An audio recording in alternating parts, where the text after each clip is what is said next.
Just like last video, in honor of Frieren Season 2 dropping next month, we're gonna go over the first class mage exam. Frieren dropped 2 years ago, finished just under 3 years ago. But just in case, let's do a quick recap. This is Frieren. She is an elf, and in her world, elves live for a very long time. She once was in a party of legendary adventurers who defeated the Demon King. And when reunited with their priest, he asked Frieren to take in a young girl named Fern, in which she did, and raise her to be an exemplary mage. Frieren meets with the dwarf of their group, and he ends up telling Frieren to meet with the young man named Stark, in which she does, in order to slay a dragon near a village, in which they did, cause Stark's that nigga. In between all that I've explained, the group has been on many journeys and faced many powerful foes, but eventually they want to go to the Northern Plateau, in which it is required you have a licensed first class mage with you. So Frieren and Fern decide to go take the first class mage exam. Now that that's out the way, let's get into this shit. Frieren and Fern go to sign up for the first class mage exam, and the front desk lady reminds them that the exam only happens once every 3 years. Also tells them that they will need to be a 5th class mage or higher to partake in the exam. Frieren's ass just like me for real, because she immediately tries to dip at the first sign of a problem, but then this old geezer allows Frieren to join because he knows what her rusty ass pendant is. We get a 2-month time skip of Frieren and Fern training for the exam, then we are introduced to some of the lineup for this year's examinees. Verbal. He's got like this tough guy bad boy look, and don't get me wrong, he's got the stats to prove it, captain of the Northern Magic Corps and a 2nd class mage, but his name is trash.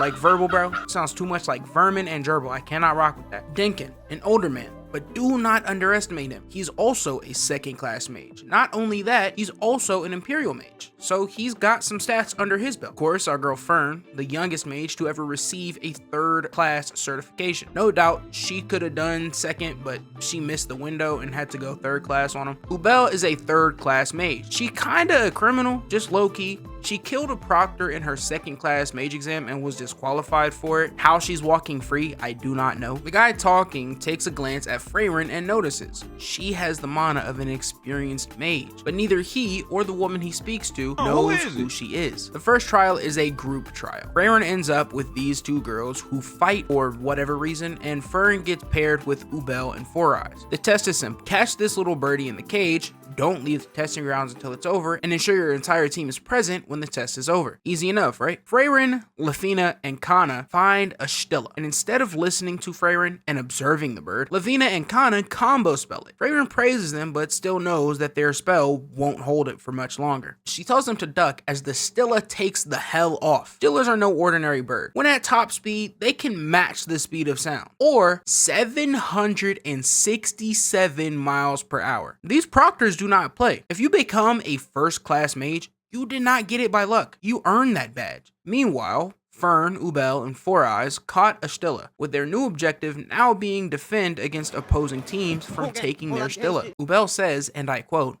"At last, time to spill blood." Shawty, what? Who do I talk to in order to get her behind bars? Just somebody let me know. She don't even care about the 1st class certificate. She just wants to kill people. Frieren and her team go over what they know already. The Stillas are sensitive to mana, so sneaking them won't work. They don't have enough mana to detect them, and they can reach speeds faster than sound. They're also tough as hell, so restraining them with ice won't work.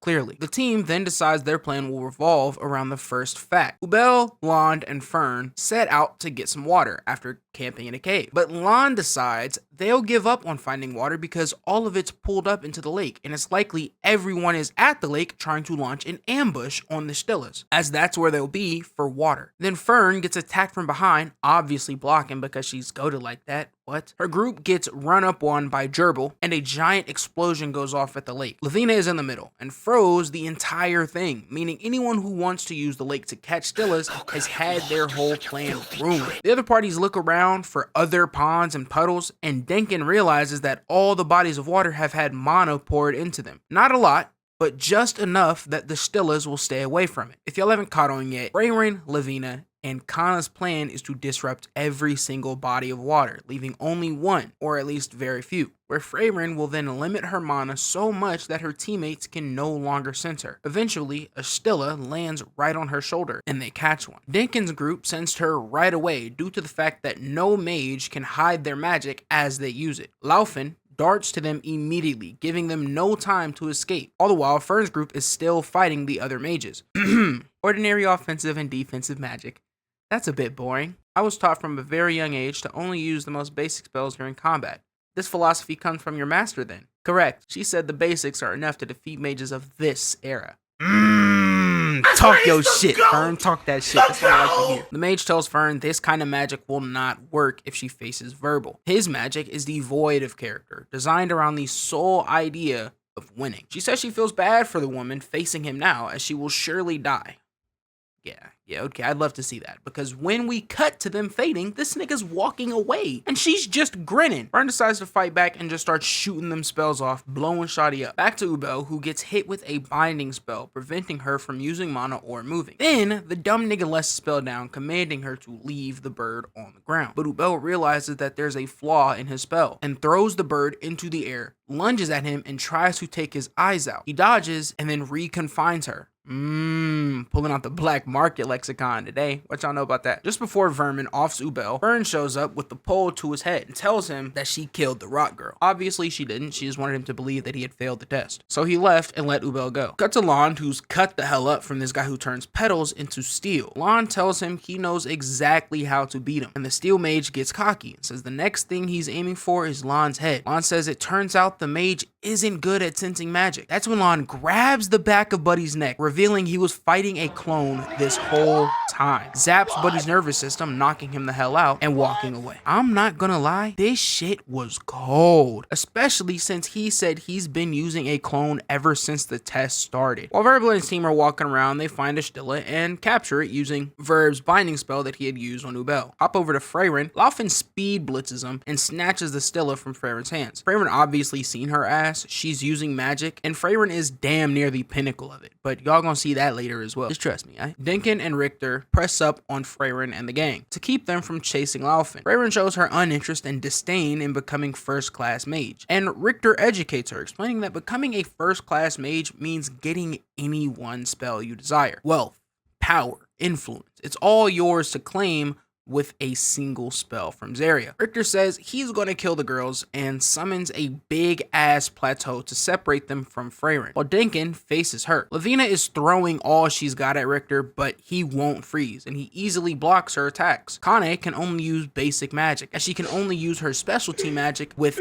water that is already there. She cannot create water, which is a fair trade-off in my opinion. Lavina is the offense, but he just blocks everything and throws back, where Kana uses defensive magic to assist Lavina. Richter explains that the basic defense spell isn't too good at defending against non-magical matter, and that's why he uses manipulation magic, then blows straight through Kana's defenses, fucking her up. Cut to Dinkin and Frieren's sick-ass mage battle. They're flying. Dinkin blocks with defensive magic. Frieren chases his ass down with an attack until he blocks, sending his own attack spell that Frieren blocks. Dinkin realizes that the rate they are going, he'll run out of mana way before Frieren does, and drops to the ground, preparing his ultimate attack and letting that motherfucker fly. The proctors discuss whether or not the barrier will hold, and then the woman says that someone has been analyzing the barrier. The man asks if she believes there's anyone out there more powerful than Zarya. Buddy, I got news for you, but I'm gonna let you find that out though. Frieren dispels Dinkin's fire attack completely unscathed, as he then launches light magic and Frieren sends an attack from the left. Then she appears right next to Buddy from the right. GG. Dinkin doesn't get eviscerated by that attack, surprisingly, but he's all out of mana now. Frieren kindly asks for the Stilla, but since Dinkin won't cooperate, she kicks him over and uses him as bait to lure out Laufen. Dinkin calls her bluff and tells Laufen not to use a single bit of mana, because if she does, that's her ass. But not wanting to see Dinkin get his shit blown smooth off, she tries to retrieve him and gets caught, so Frieren's team now has a Stilla once again. Frieren reveals that she's done analyzing the barrier, and Richter locks in with the intent to kill the girl, as Frieren lets off a big ass light, shattering the barrier, with Zarya sensing it immediately. But now that the rain is beating down on them thanks to Frieren, it's time for Kana to lock in with a big ass ball of water, dropping it on his ass, breaking straight through his defenses and taking him out. Dinkin and the crew get free of the tree that Frieren had stuck them to, and it seems over. But trust Dinkin, he ain't done yet. They pull up on some niggas waiting for the sunset. Richter and Dinkin approach, and just like Richter, you might be thinking, they're out of mana. What's the plan? How are they going to capture the Stilla? And I gotta tell you, this is why Dinkin is the face of out of mana, not out of options. Because he decides the best route to victory is a straight up fade. We unfortunately don't get to see it, but hey, it's still hard because they end up passing the exam. Meaning, 6 parties and 18 people total will proceed to the next test in 3 days' time. Or right now, because you're watching the GOAT. The second test is simple. Descend to the bottom of the dungeon before noon tomorrow. That's it. That's all. Your one objective is to reach the bottom of the dungeon. Beginner mages can do that, right? What else do we gotta know? Each person will carry a rescue bottle. Once broken, the escape golem will remove you from the dungeon. I mean, it can't be that dangerous, right? The mages start to enter after some careful thinking. Some alone, some continue with their party. Frieren and Fern, however, decide to group up with one another. Of course, they're like best friends. Really like mother and daughter at this point, to be honest with you. Proctor decides she'll go with them. And off the jump, she almost steps on a trap. And man, I don't trust her. I don't trust her ass one bit. I can't trust nobody who's that nonchalant. Also, people with that much hair are never up to no good. What do you need so much hair for? Kana and Lavina finally decide to go into the labyrinth. Dinkin and Richter joke about whether or not there's someone among the test takers who would fall for a mimic, because come on, these are potential first-class mages. No way they could fall for such a silly trap. Yo, Frieren, move, bruh. But it could be a grimoire. We already used the mage spell. It's a mimic. That spell only has a 99% accuracy rate. I can feel it. There's a grimoire. That's what my many years of experience tells me. The fuck? Dude, I should have followed somebody else. Fern pushes Frieren in deeper, pause, as when the mimic chokes, it spits her back out. We cut over to Dinkin and the gang trying to get in this door when some gargoyles pop out. But Dinkin went toe to toe with Frieren. Kinda. Not really, but you know, he did show he was pretty strong because he blocks the gargoyle and lights it the hell up. Oh shit, what is it doing? Don't matter. Richter with the save. Fuck, never mind. Oh shit. Oh! Damn, okay. Often drops the other gargoyle to the ground, but it lets off a shot, trapping this girl in a room as the spikes on the walls begin to cave in. Dinkin finishes the last gargoyle and tries to free the girl, but unfortunately, she's forced to break her bottle and flee, failing the test. Bro, I'm not gonna lie. They just didn't fuck with her at all, bro. Y'all got a dude who can control earth and rock in this labyrinth, entirely made of rock, including, but not limited to, the rock door trapping her inside. He should have been able to get her out of there. No problem, but no. Richter stood there with his hand in his pants, not doing shit. Straight fraud, in my opinion. Meanwhile, Frieren and Fern's journey through the labyrinth is straight sunshine and rainbows, because Frieren is hundreds of years old and has conquered countless labyrinths. They even go on a sightseeing and collection journey, just getting a whole bunch of souvenirs, while everyone else is fighting for their lives. Speaking of which, we see what Verbal's team is up to. They're walking through the labyrinth, everything's cool, peachy, smooth, we good. When the girl gets trapped with a spell, and the aggressor attempts an attack that Verbal blocks easily. Sharf blocks the enemy's vision with his petals, freeing the girl from the bindings. When Verbal peeps around the wall and notices that their pursuers are them. The labyrinth has the ability to copy any mage who steps into it, replicating them to a T. Meanwhile, Dinkin's group has also run into a clone of Laufen, which they handle swiftly with teamwork. And Blonde Shorty low-key like that. She been putting up numbers recently. More than Richter's sorry ass anyway. Lost to 2 teenage girls, by the way. Just saying. But Dinkin group ponders on how they'll deal with the clone. When they enter a room, finding the most horrifying clone possible. The mages arm themselves against what could possibly be their end. A clone of Frieren. Now, who should be the most scared is Frieren. Because, yeah. Frieren? Now, who should be the most scared is Dinkin, because he's faced Frieren, and that battle was extremely one-sided, and he knows it. She was holding back. That's what confuses me about his previous statement. If this weren't a trial, I would have shattered my bottle a long time ago. Nigga! That's why you should shatter it. You went up against an elven Frieren, a Frieren with emotions, empathy, and a whole lot of constraint. This Frieren does not have any of those features, gang. One wrong move and you're dead. The clone gets to straight work immediately, and just off the spell, Dinkin commands them to retreat, just barely evading her attack. Hopping over to Ubel and Land, who have had a run-in with Ubel's clone. The two are trapped, and Land has a pretty mean gash on his chest, and the clone stole his escape golem. After going over what they know, Ubel dashes in to get Lan's escape going. She intends on getting far enough away to hit her clone with Sorganil, which yes, she stole Verbal's whole flow, used that shit on Lan and everything, straight snatched that shit. Ubel and her clone clash. Even the slashes they send at each other intertwine and slash the walls. The two continue to clash in a battle of pure luck, stated by Ubel, when Ubel's clone catches her with Sorganil and goes for the kill. But the clone gets distracted by Lan, breaking the spell on Ubel, where she cuts the clone in half. Yeah, that Lan that had been brutally fucked wasn't even the real Lan. And the bottle wasn't even the real bottle. Lan's one clever and deceitful dude, I'll give him that. While everyone's fighting to draw their next breath, Frieren and Fern are still just on a walk, when Frieren finds a wall with a hidden button, revealing some stairs that lead upward into a room with a mural of the king buried in the labyrinth. When they decide to keep moving, they find Denkin's group, and shit's finna get wicked, bro. Frieren leans in, seeing the clone of herself. Denkin thinks to use constraint or hypnosis magic, but Frieren is completely immune to the one mage with those two types of magic. Granted, she's not exclusive to the two types, but still, she can't hypnotize or restrain Frieren, let alone the clone. This girl, Adel, I don't remember how they pronounce her name. She specializes in hypnosis magic, but that's not what we are worried about. You already know the dungeon mimics all mages who enter. Well, yeah, that includes the first class proctor.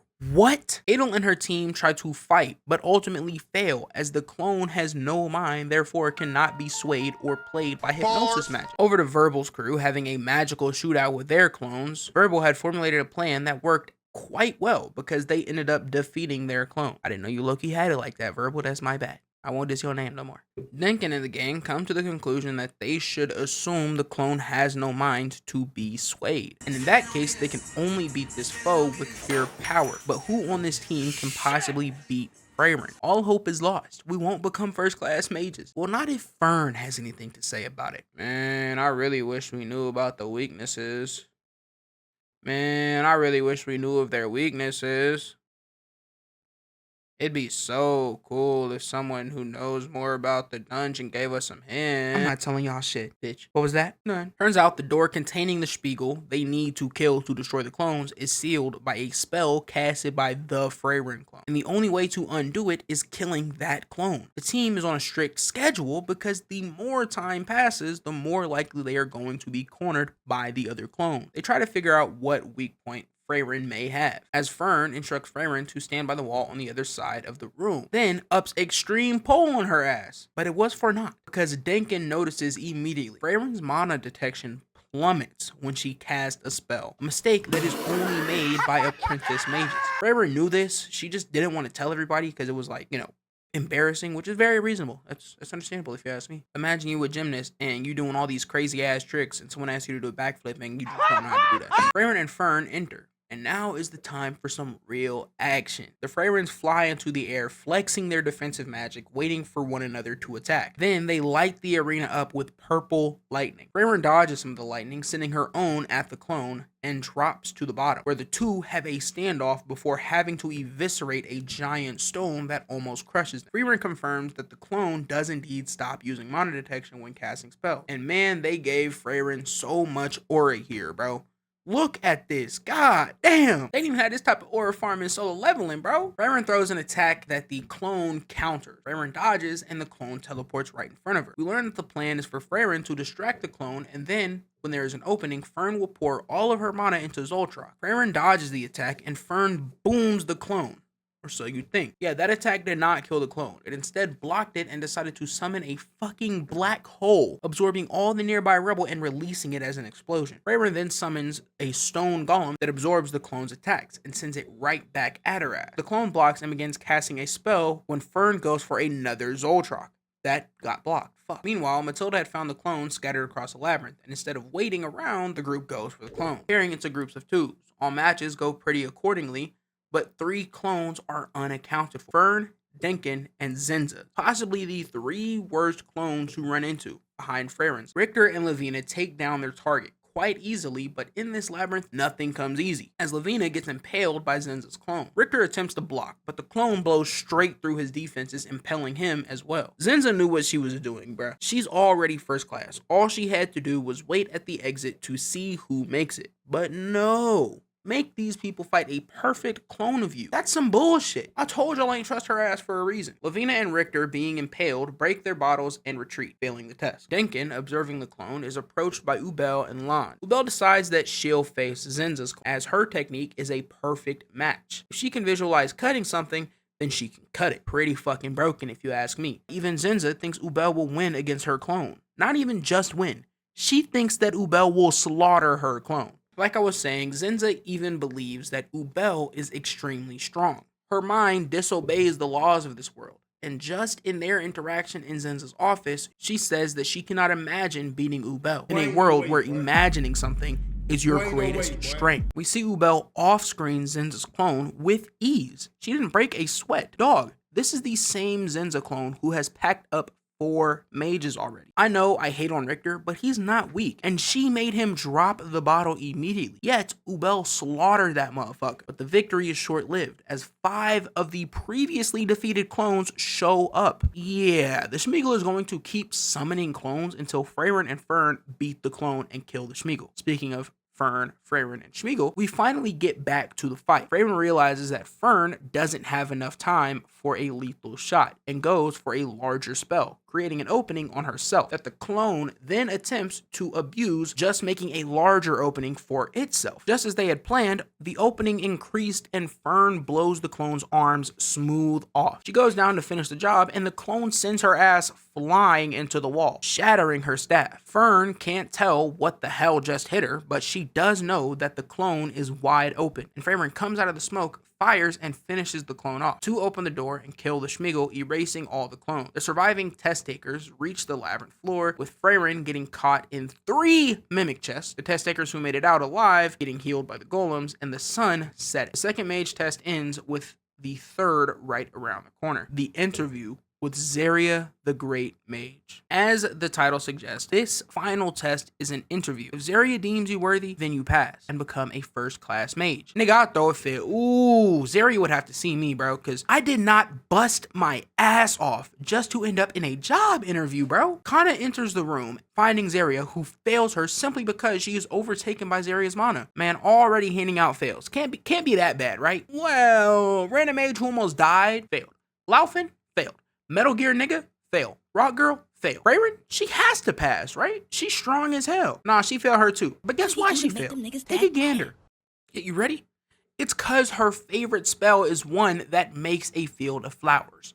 What? Nigga, are we dead ass? Next is Fern, who points out that Zarya's mana is fluctuating. This impresses Zarya, and she offers Fern a position by her side, which Fern politely declines. But Zarya just won't take no for an answer. Somebody call HR, bro. And starts bribing her with the job benefits. We have healthcare and 401k matching, and the part most interesting is our competitive pay rate. But Zarya was just testing her resolve, and Fern still declines, and Zarya passes her. Fern has become a first-class mage. Woohoo! What about Denkin? Zarya already knows of him, so that's gotta be something. Hell yeah, it does, because my boy Denkin passes. Why did he pass? Because the first thought that went through Denkin's mind upon entering the room was if he was going to have to fade Zarya. Ooh, Denkin, don't do it to him, old man. Don't do it to him. Ubel is next, and without uttering a single word from either of them, she passes. Next is Lan, who enters with a clone that Zarya detects immediately, and when he shows her his real self, she don't fall for it. Turns out, this whole trial,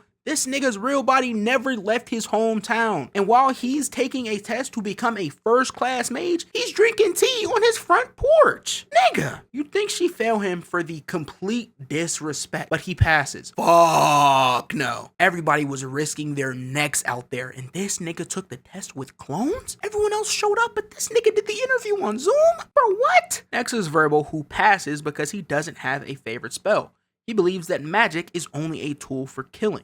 Something is seriously wrong with the whole Frieren cast, bro. I swear to God. Next is the versatile shawty, who passes because she openly said her first thought when she seen Zarya was that she was small and adorable. Yeah, I just can't read this chick Zarya, bro. What does she think a first-class mage should be like? And with that, the first-class mage exam comes to an end. Fern got certified, and they made some friends along the way. I hope to see them in Season 2, which comes out next month. And before anyone in the comments harp on me about including this relationship or this flashback or this little joke, that's not what I'm trying to do here. I'm trying to cover the final mage exam. not Frieren as a whole, it makes for a very long video, and I'd be including too much of the story. It's best that anyone who has not seen the show goes into this with a good grasp, but not a full understanding of each character. Some moments I include because it's funny, some I remove because it stops the flow of my video. Like, there were a lot of flashbacks in this arc, which is cool. I love that about Frieren. It allows you to connect and reason with each character independently, allows you to understand their motives and morals, so that in the future, if anyone does die, it'll feel real. If anyone loses an arm, it'll feel real. You can have an emotional impact with these characters because you feel like you know them on a deeper level than just background character B. But that'll be all for today's video. If you haven't, check out Frieren. 9 out of 10 show in my opinion, and today's song is Shut Up, My Mom's Calling by Hotel Ugly. And until next video, peace. Listen, can you just leave? I battled a few of you already. Whenever we find a human, we're supposed to capture you. Today, Why capture us? To make the elixir?